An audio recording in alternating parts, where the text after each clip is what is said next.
how to fix WhatsApp contacts not showing on iPhone in 2024. So guys, if you are facing the same problem, you have found the right video. In this video, I'm going to tell you that how you can easily fix WhatsApp contacts not showing on your iPhone in 2024 with the latest app update of WhatsApp. Right guys, so basically there are two things that we can do to fix that problem, and this problem will be solved. So the first thing you'll have to do is to go to settings, then scroll down.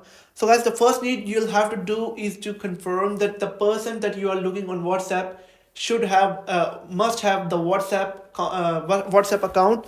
And the second thing you can do is to go to the WhatsApp and make sure that contact access is given to WhatsApp. You'll have to toggle this on, and if it doesn't fix after doing this, you'll have to go to general and then go to iPhone storage, and you'll have to look for WhatsApp right here.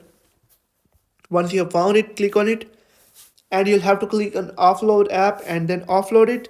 Basically, it will clear all the cache files, and it will remove all the bugs and glitches on the WhatsApp on your iPhone. And after reinstalling it, your contact not showing problem will be solved. So that's how you can easily solve WhatsApp contacts not showing in your iPhone. If you have found the video helpful, make sure to like the video and hit that subscribe button. And if you have any questions